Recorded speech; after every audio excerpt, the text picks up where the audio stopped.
Thanks a lot for putting my paper on the conference, and it was super interesting. Like all the papers that I've seen, and also the panel discussions was very much related to my paper. And I saw all the shortcomings that I don't have in my paper yet. But well, I think I've got something to say. So there's not much need to motivate this this topic about the carbon tax, as economists generally agree that carbon taxes are a very powerful tool to fight against climate change, right? And especially in the US, there's like, and also in Europe to some extent, like now things are changing a bit more. Like there are very few ambitious carbon pricing schemes, and part of it is due to concerns about the impact on output and inequality, especially in the short run, right? Like this is a political economy question that we briefly talked about just a few minutes ago. And so part of this concern about inequality is also what we saw kind of like with the energy price, right? Like there were like, well, energy prices went up, and so that kind of like hits the poor people, and so there's this concern that the poor are going to suffer most from a carbon tax, which is probably going to drive up energy prices. But that's kind of like the partial equilibrium view. As macroeconomists, we know that we also have to take the general equilibrium effects into account, right? And that could mean that, well, what happens to income, right? There's the expenditure channel. People that consume energy-intensive goods, they might suffer, but what about income? Yeah? Who's going to suffer more or less on the income side? That means also we have to look at which sectors are hit the most, right? Because in the short run, people are kind of like stuck in the sector of employment that they work in. And so we want to know what are actually the sectors that are going to be suffer most in the short run from this carbon tax. So what I'm going to do is, in this paper, I'm developing a multi-sector energy model to evaluate the aggregate and distributional consequences of a $100 per ton carbon tax. I just took this number. That's kind of like what's in the policy debate in the US.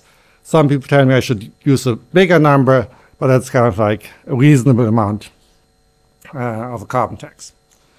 And so I have kind of like three ingredients of this model. So the first one is I'm trying to find like a sensitive way of modeling energy. I'm going to take a standard business cycle model, and I'm going to think a little bit more about how do I model energy, right? Because energy usage is kind of special. And so there I'm going to follow a putty-clay approach by Atkinson and Keogh.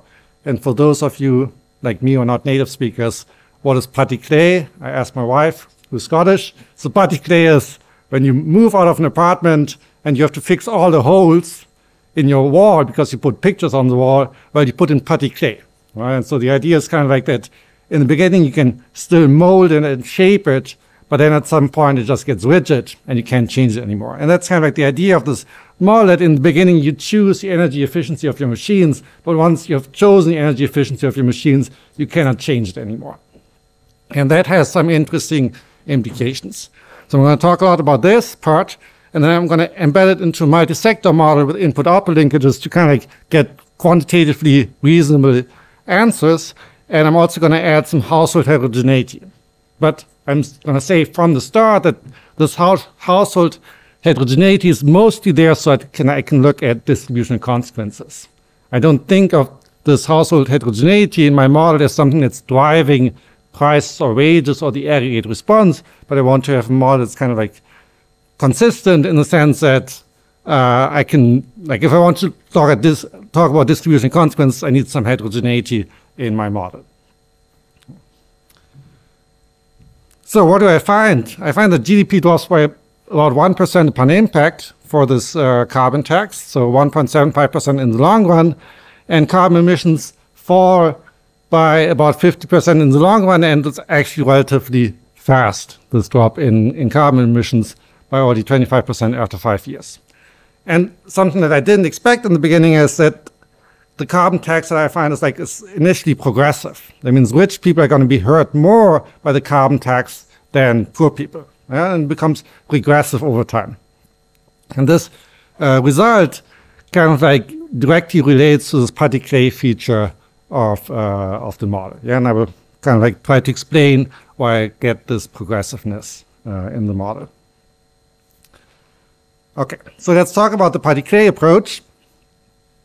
So we can think of like a capital fund that's going to manage the capital stocks on behalf of households. I have several capital stocks, one for each sector. Okay?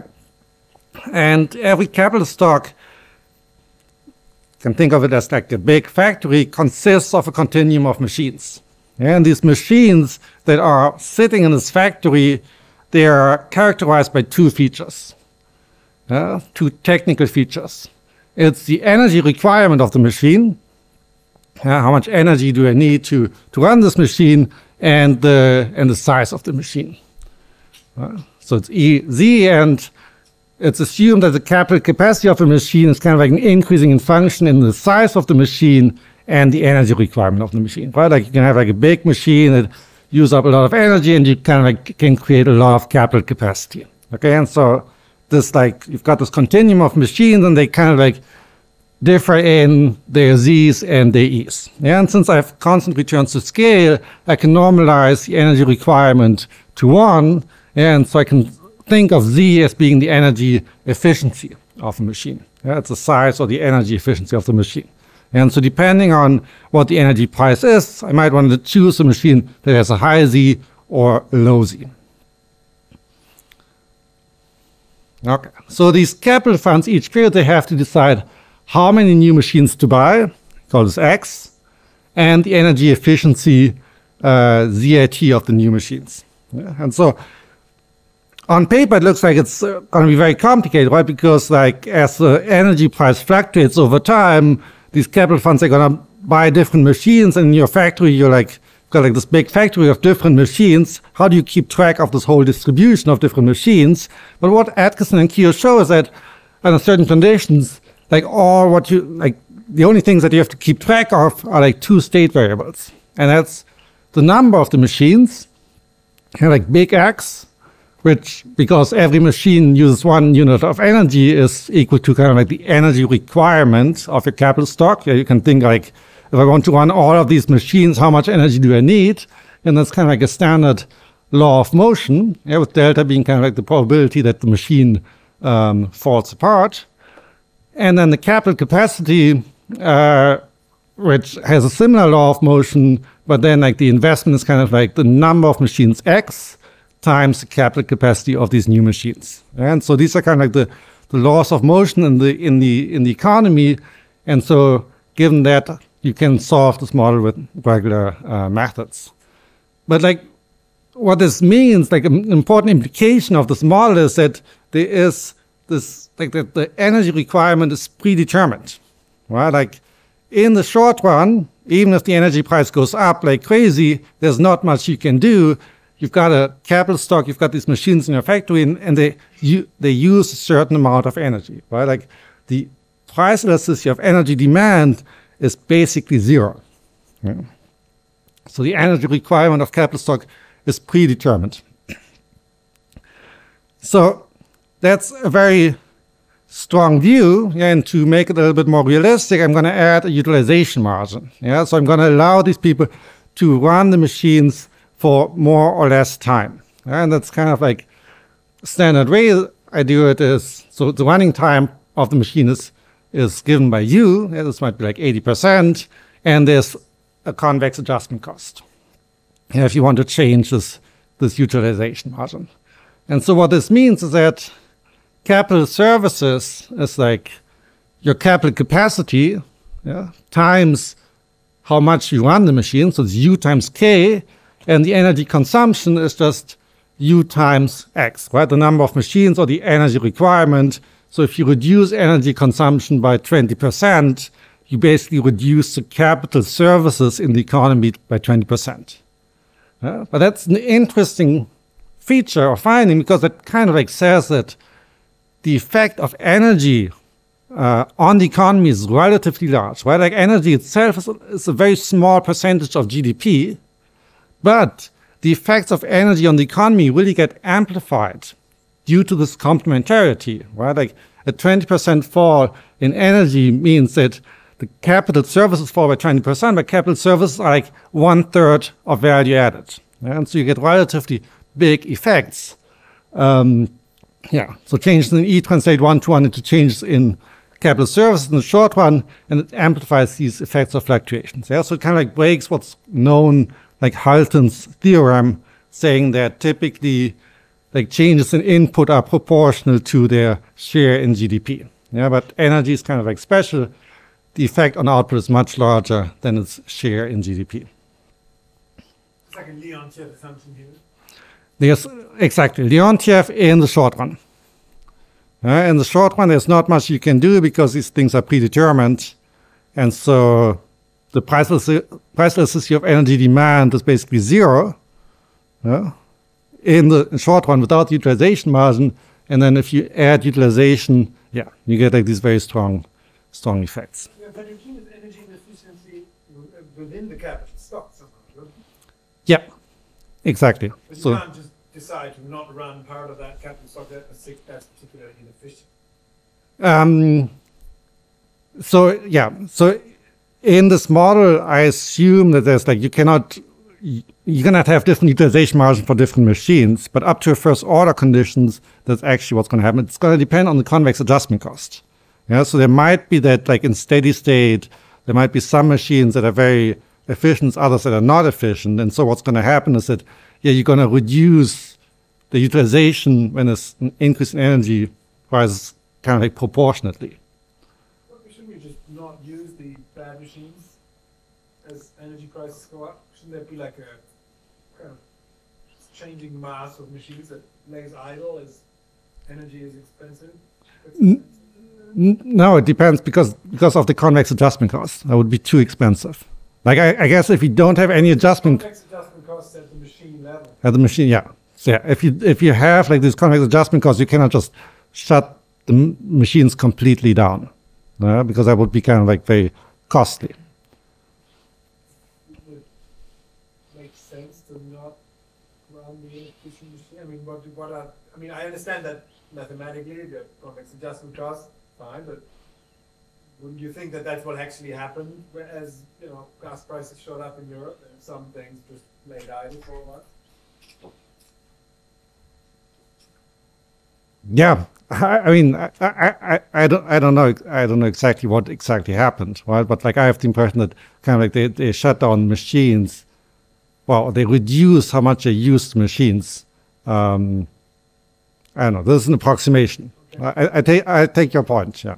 So maybe to complement this idea, Mm. a way to ensure that once you have a small increase in the price of energy, you would decide to change your technology, right?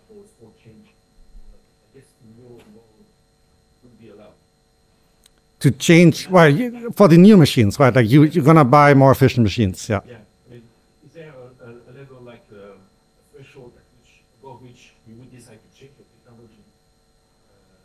Or it's continuous, right? Like there's continuum of machines, and as soon as the energy price goes up, you're gonna buy more efficient machines, but you still have some of the less efficient machines that, if you want to produce something, you need to run.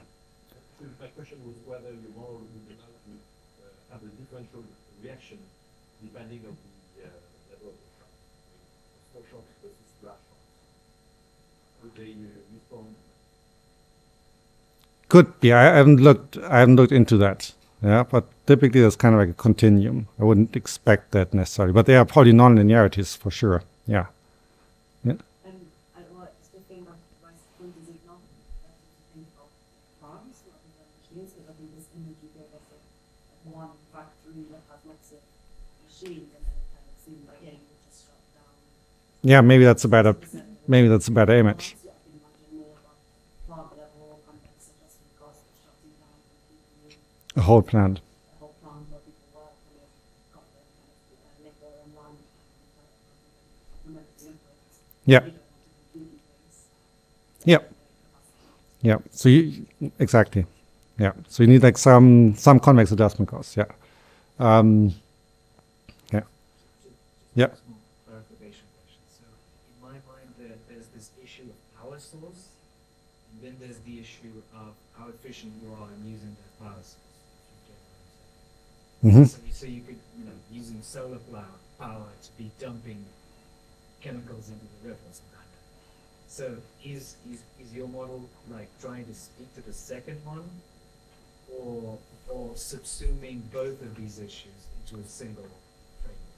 So it's mostly yeah. Well, later on I'm going to have different power sources. I've got multi-sector model, but here it's really about energy savings if you want to. Okay. Yeah. Okay. So the capital fund, they're going to maximize net present value of dividends, and they're going to choose kind of like the number of machines, the energy efficiency of the new machines, and the utilization rate to maximize this net present value. And so that's going to be what they're going to do is they kind of like own the capital on behalf of the household, and then they're going to rent it out to the firms. Yeah? So they're going to get rental income. That's the first term. They have to pay for investment. They also, like when they rent out this capital, they basically rent out their capital services to the firm, right? So they have to pay for the energy to run these machines, and that's kind of like the price of energy, including an energy tax that's here, and that's going to be kind of like the main thing that I want to change, and then the convex utilization cost. And so when you then look at the first order conditions, you kind of like get a standard demand-supply diagram of like the capital market. Well, I've got the capital services on the horizontal axis. I've got the rental price on the vertical axis. And on the labor demand side, it's kind of like standard, R is equal to the marginal part of capital. On the supply side, you get like this upward sloping curve due to these utilization costs, right? Like the kind of like the cost of providing one more unit of capital services is the energy cost. That's the cost of energy to run the machine. That's the first term plus this utilization adjustment cost. Yeah, and you get like this upward sloping curve. And so what we're going to do is now we're going to look at a change in tau E under different scenarios. Yeah, suppose that this utilization margin is kind of like this cost utilization margin. Yeah, in that case, the adjustment cost drops out, and you get like this horizontal curve. That's what you would get when you have like a very elastic capital supply curve. And so in that case, what's going to happen is when you increase the tax on energy, yeah, this curve is going to move upward, and we're going to see that basically the firms are shutting the machines down to some extent, yeah, and so the capital services are going to drop, and the rental price of capital is going to go up. Yes, so there's going to be kind of like a pass-through of this tax into higher rental prices that are then being passed through into higher consumer prices. Yeah, that's kind of like the case where the tax is being passed on to the consumer. And so the consequences are that labor and capital income are going to fall. Yeah, it's like a fall in capital services, so GDP is going to drop, and that means that labor income is also going to fall. The taxes pass into the consumers, and we would expect kind of like the consumer prices to go up. In the other extreme case, yeah, so suppose that there's no utilization margin, it's kind of like putty-clay traditional. What's in that case, well, there's not much you can do. Like the energy price goes up, but you're just stuck with the machines that you have. You cannot really shut them down. You cannot change the utilization, and so capital services are constant. And the rental price is constant. So in that case, there's no fall in GDP. There's hence no impact on labor income. Capital income falls because the tax is going up. And so the capital owners basically have to take the hit of this energy tax. And there's no pass through into consumer prices, yeah, because the rental price doesn't change. Hence, marginal costs of producing don't really change, and hence there's no direct pass through into consumer prices. Well, that's kind of like standard public finance. If you're very inelastic, you're gonna get hit by the tax. And if you're elastic, you can just pass it on.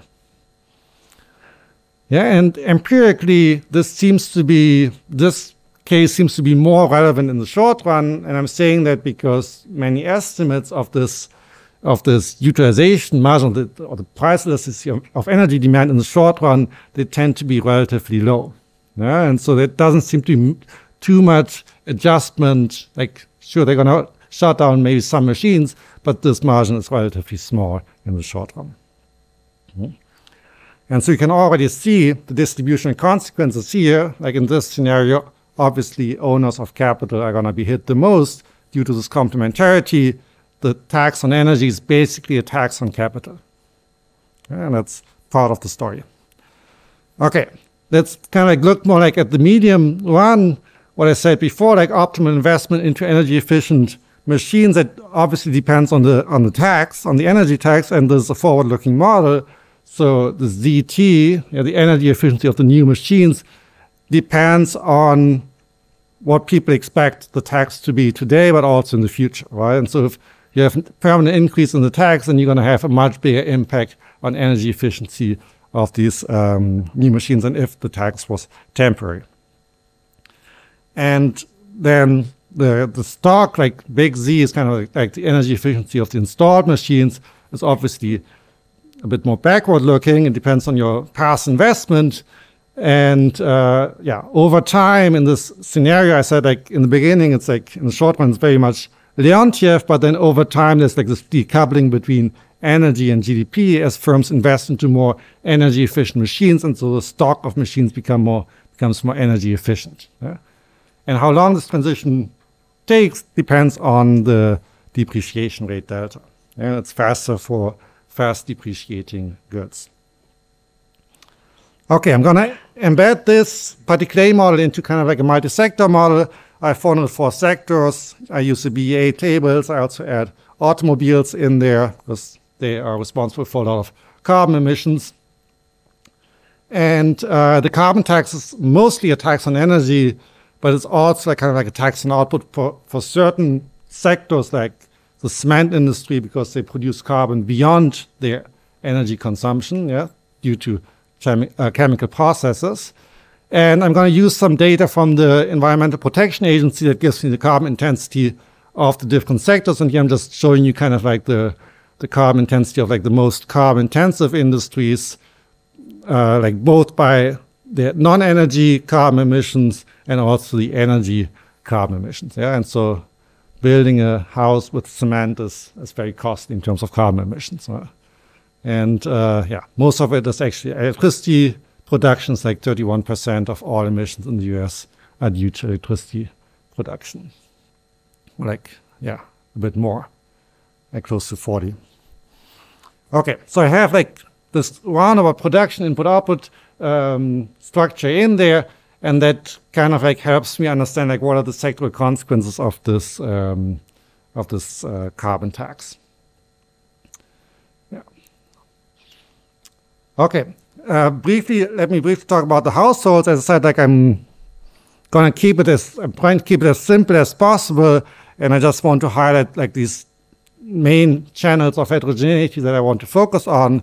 So households differ in their preferences over the consumption good. Yeah, some people like to buy. Yeah, they just differ in these preferences, and I'm going to take this from the CX. Consumer Expenditure Survey, yeah, and I'm going to group the households like later on into income percentiles and calculate like what are the goods that they actually consume of these 404 sectors. I have a labor income channel that's like the sector of employment. So I have like the labor market is relatively simple. I have sticky wages in there, and I allow households to change sectors. But I have kind of like this dynamic discrete choice model. I think we've seen it a few times before. And so it means that in the short run, you're kind of like stuck in the sector that you are in. But over the long run, you kind of like are able to change sectors, which means that when I think about the distribution consequences, like you really care about what happens to your sector today, yeah, and maybe for the next 3-4 years, but maybe in the longer run, you're thinking more like, oh, what happens to the economy as a whole, because you might be able to change sectors. And I kind of like calibrate that part from the CPS, where I look at the income percentiles and look at like who's working in which sectors by income percentile. And then the factor income channel, that's data taken from the distributional national accounts, where it kind of like look at the income percentiles, how much of the income comes from labor income and how much comes from capital income. Okay. That's just to close the model. Like the only thing that I want to say on this slide is that, like obviously, when you raise the carbon tax, like this revenue has to go somewhere. And so what I assume for the model that it's basically they're going to reduce the income tax, so that everyone is affected proportionately. But when I want to look at the distribution consequence, I mostly look at the pre-tax changes. An alternative thing you could have done there, which people talk a lot about in the US, is rebating it lump sum. But then obviously, exactly, that obviously has like big impact on the distribution consequences. And so I kind of like want to be kind of like, I want to look at what are the market implied distribution consequences. And of course, I will show you that the tax revenue is relatively large, and then obviously it depends on how do you redistribute it. Yeah, exactly. Yeah. Consumption elasticities across sectors. That's Elasticities for sectoral productions, are they important? Or? They are to some extent important, yeah. So I'm using, well, estimates are around 1. So in that case, I'm using kind of like Cobb Douglas, but you could also imagine that maybe it's a little bit higher. Like that's going to be important for what happens to labor income for the different sectors. Right? But there's probably also a short run more than going on there. Yeah, I agree. Like there's only that much I can do. Like I'm totally sympathetic to that comment. That yeah. So I have short run, long run in terms of labor supply. I take that into account. That in the long run you can probably switch sectors more easily, but in the short run, like on the demand side, I don't have that in there. The capital is fully flexible. Capital, I can rent it today to the energy utilities, and tomorrow I can rent it to. No, like every sector has its own capital stock. You're stuck with that. Yeah, but you can, I mean, you can reduce investment in one sector and, yeah. Okay. So let me show you some results. Before I show you quantitative results, let me show you some analytical results. And so it's possible actually to kind of like get a first order approximation of aggregate GDP. It's really like a complex model. I have 400 sectors with roundabout production, but you can kind of like aggregate this up. And so the tilde is just log linear deviations from the steady state, okay? And so the fluctuations in GDP that I'm going to get depend on different components that I'm going to explain one by one. So the first one is you can see that it's kind of like it depends on energy consumption and labor. And here the main thing to point out is that, as I said before, energy fluctuations have a big weight on GDP fluctuations, like it's multiplied by the non-labor share of the economy, exactly because of this complementarity with the utilization margin that breaks Halven's theorem. Okay. Second component is, so that's kind of like what I had in a one sector model. Okay. The second thing is where I say like, oh, the multi-sector model is actually quite important if you want to quantify these things, is something that kind of like goes against this channel. You have like the strong complementarity at the sector level, but as so often, the microelasticities are much lower than the macroelasticities. Because if you go to the macro level, you can actually shift across sectors. Yeah, you can shift production across sectors, and so you're gonna get like this the second term here, or like the second row, which like the part after the sum is kind of like the energy intensity of one sector I compared to the average energy intensity. Yeah, and so this term is negative for energy intensive sectors. And so if you think of a carbon tax that lowers energy consumption, so E goes down, yeah, you can see that that's a negative sign, E is going down, and so overall it's going to increase GDP, all else being equal. Yeah, so it kind of like goes against this first effect. Yeah? And so in a multi-sector model, if you have certain sectors that are very energy intensive and really matter a lot for energy consumption, but they only matter very little for output, or because they're energy intensive, basically by definition, well, it's actually not too difficult to save energy without hurting output that much. Okay, and that's exactly like this channel. Yeah, you can shut down the cement industry, Yeah, that saves you a lot of carbon emissions and energy, but it doesn't have a big impact on output because it's a relatively small share of GDP. Yeah. So that goes against the first channel. And the second, and the last one, the last effect is kind of like more like the medium one, long one effect, where you have like this decoupling of GDP and energy in the long run as the economy becomes more and more efficient. So ZT, the energy efficiency of your stock of capital, goes up. And so even though in the long run, E might drop a lot by 30, 40%, what's going to happen is that Z is going to increase by 30, 40% to compensate for that. Okay, but that obviously takes a lot of time because K and X are both predetermined.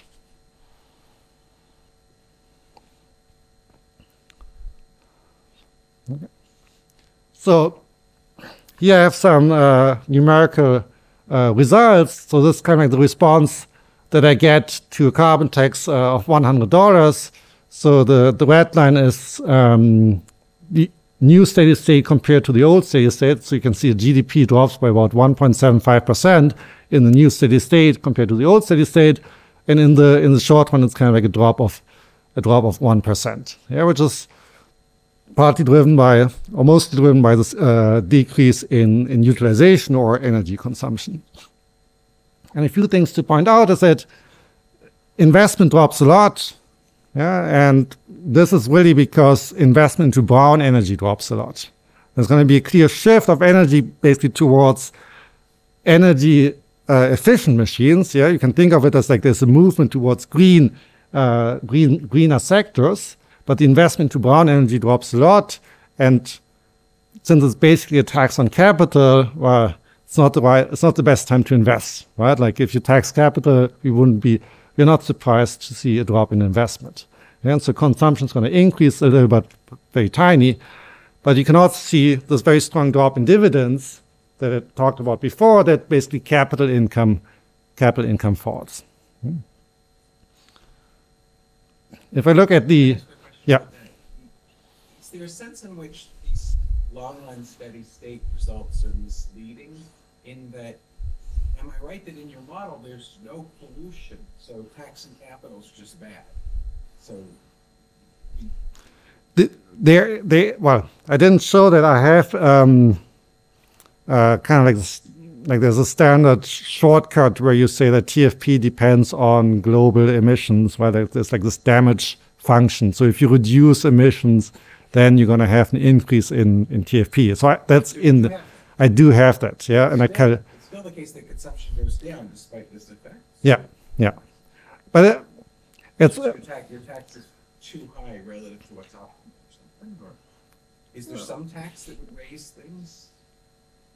I haven't looked at that. I can look at that. Like part of it is also that, like, this is the U.S. economy, right? And so, well, the U.S. is relatively big, but it's not the whole world. It's kind of like the U.S. implementing this carbon tax, and so the benefits go to the whole world, but they kind of like take the cost. Well, it might be different if you have like the whole world implementing the carbon tax.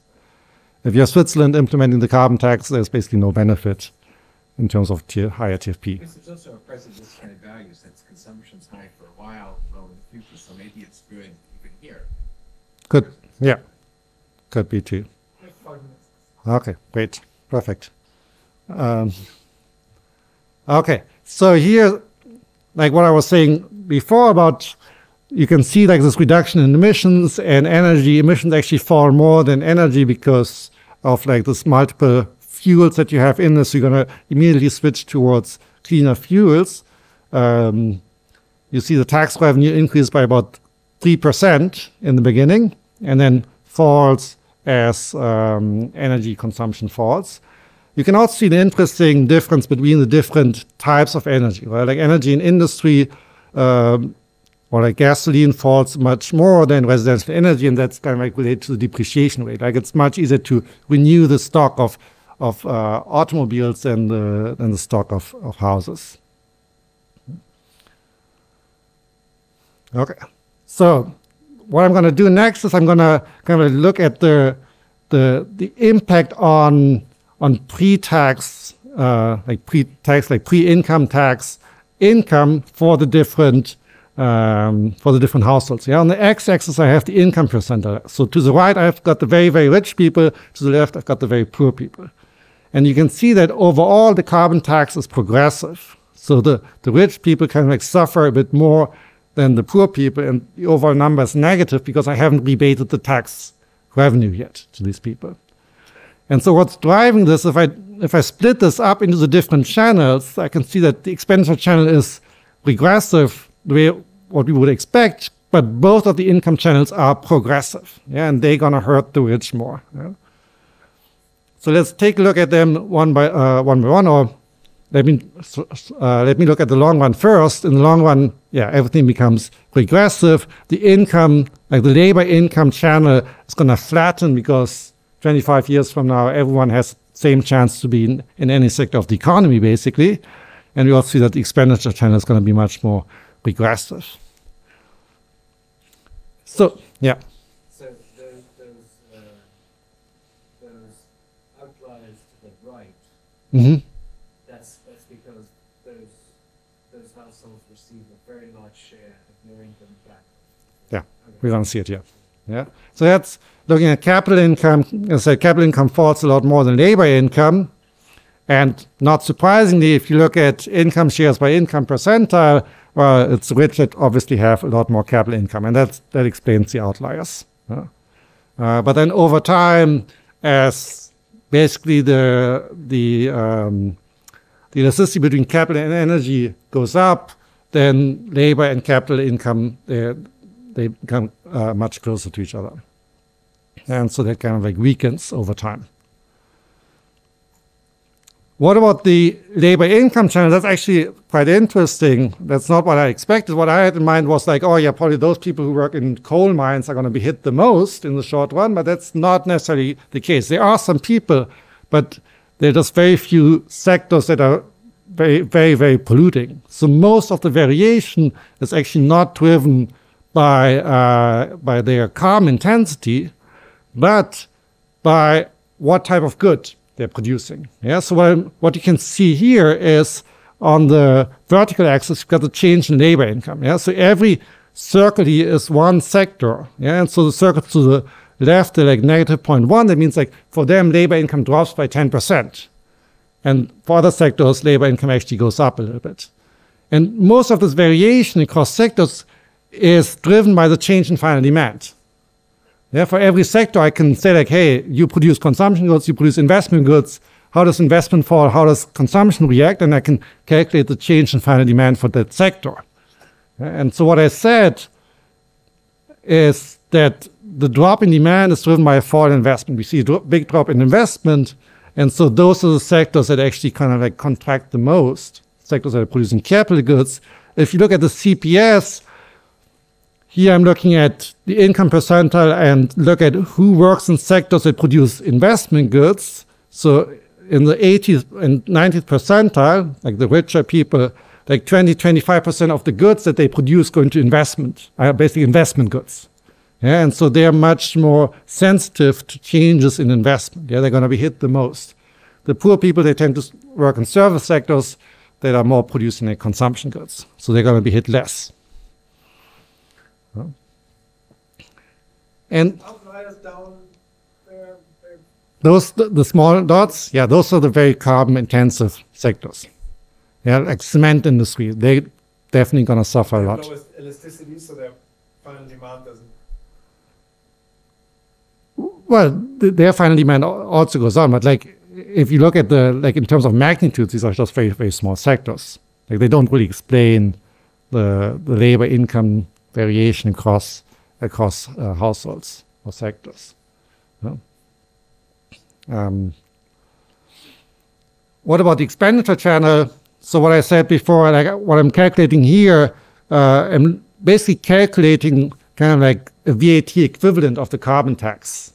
Yeah, just like looking at the partial equilibrium carbon tax on the different consumption bundles. Yeah, and so it's like as if for poor people they had seen an increase in the VAT by 3%, for rich people by 2%, just looking at the tax itself without any adjustment in prices. Yeah, and that's kind of like reflecting the fact that, yeah, like baskets for poor people are very energy intensive. And so for them, it's like a bigger increase in the VAT.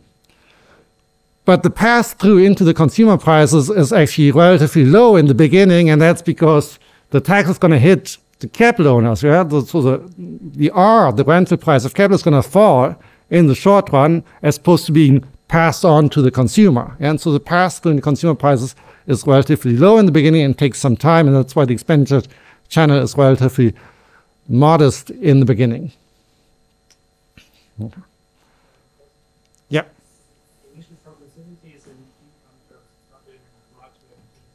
It's an income. Yeah, I'm just looking at income. And part of it is because my model, I don't have two heterogeneous agent models with consumption saving decisions. So I don't want to talk about consumption and saving, how they're going to be hit. But like, for example, there's a very progressive tax.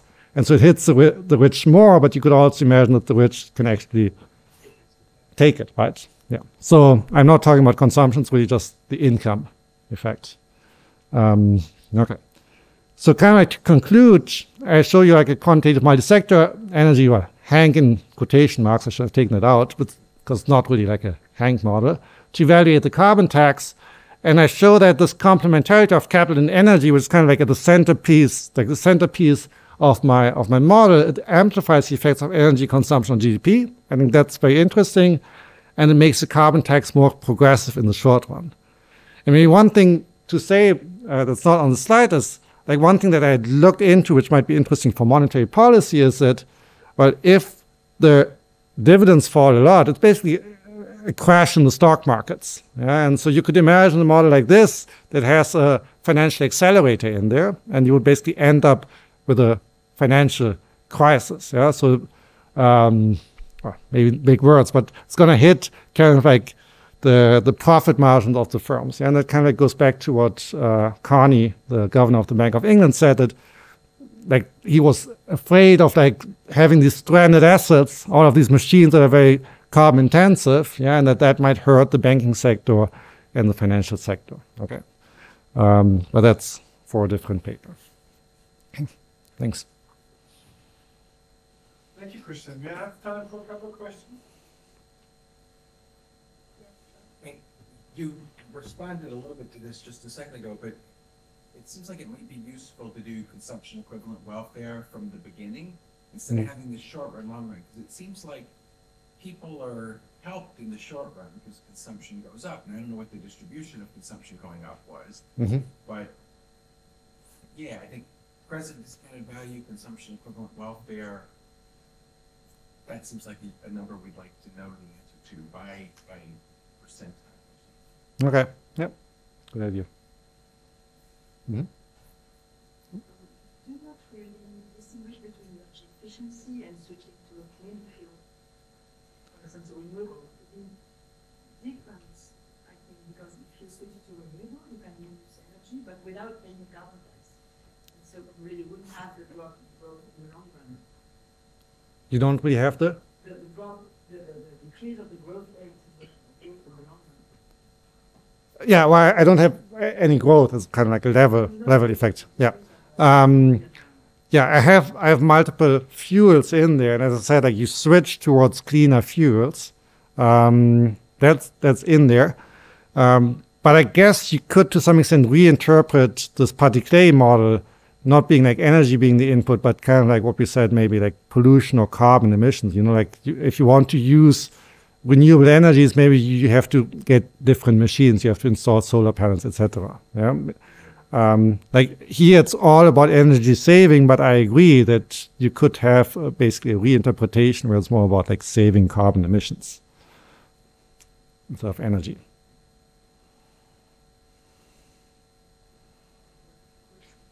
Could you speculate what would happen if you were to write down the model a little bit differently, where you could kind of shut down the dirty machines completely rather than having this proportional utilization? I guess in that world, it would probably be easier to save energy. That's what I would speculate, right? Like or carbon emissions. Like in the short run, you can have maybe the sacrifice ratio might be more in your favor in the sense that you can kind of like reduce energy consumption or carbon emissions without hurting GDP that much. Yeah, that would be my take on it. But I mean, as you can imagine, like technically it's just very, very difficult. Like people have written down papers where you have different utilization margin, but then you cannot solve them in a multi-sector model. With the rise in European energy prices in following the Russian attack on Ukraine, would that give you some kind of like natural experiment towards the elasticity there, to whether your model is a better one than the shut some machines down model? Yeah, I mean, like you can look at kind of like firm level data, or like, Yeah. but if you have data on what type of machines were shut down, yes, definitely. I don't. I guess people have done quite a lot of work on kind of looking at that, following the rise in prices. So maybe there's some data that we want. Yeah, I mean, I know like Hawkins, Pierrot, and Wagner, they have a very nice study where they kind of like look at this lockdown. The lock-in of the machines, like kind of like this putty-clay feature, and so they say that, yeah, basically when energy prices are high, you buy energy efficient machines, and this has effect on energy usage 5 years from now or 10 years from now. Yeah, so in that sense, there's like this putty-clay feature that you can see in the data, but it's not, unfortunately, not something like they don't have a moment that I could match my moments. Like it's not that easy to translate these things. This question is saying, suppose we fed in the German energy price increase into your model. Would it imply a huge decline in GDP or not, just as a check of whether you've written down a model that's kind of a good model? I don't have the energy price in here, but the energy price here increased by roughly 40-50% upon impact. 1% decline in GDP, that's pretty good. Yeah. So I don't know how much it increased. Like, No, but like it's not a crazy number here that I'm getting, I think. thank you, Christian.